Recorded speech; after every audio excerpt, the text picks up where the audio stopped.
The English do not punish as we do, by the immediate decision of a superior in rank.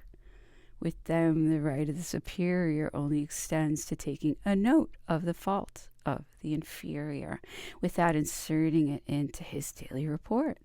A council of discipline, presided over by the commanding officer, judges the criminal after having heard him. In this way, nothing is left to the arbitrariness, malice, ill humor, or false judgment of the superior.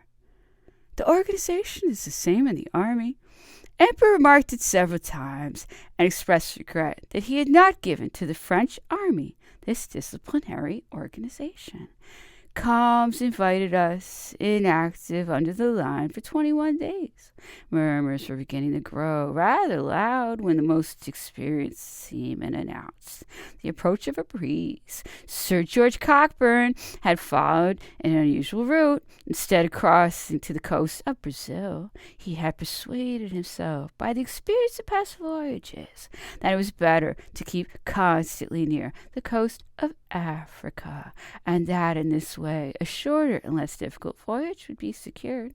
He was, however, mistaken, for a frigate and 2 brigs, which had been separated from us during the early part of the voyage by a violent gale of wind, and which followed the usual track, arrived at St. Helena 16 or 17 days before the Northumberland.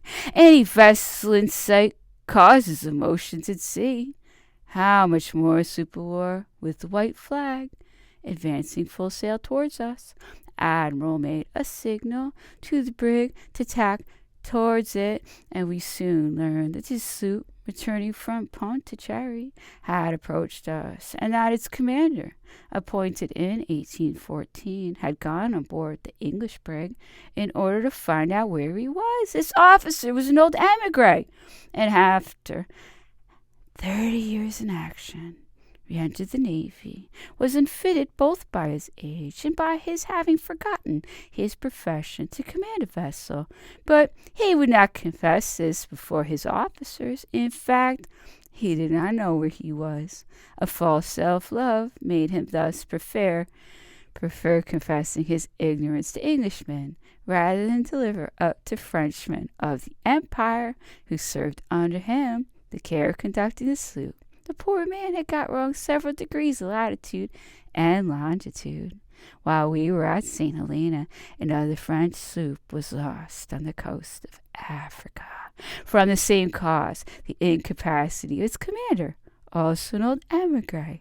Every day, when the weather permitted, the captain of one of the vessels of the squadron was invited to dine on board the Northumberland. The captain of the brig Griffin enjoyed this honor the most frequently, either because he had served long with Sir George Cockburn, or that he was more interested in coming and contrived matters so as to be always nearer than the rest to the admiral's vessel. He was a very honest fellow, and showed sympathy towards us. His name was Wright.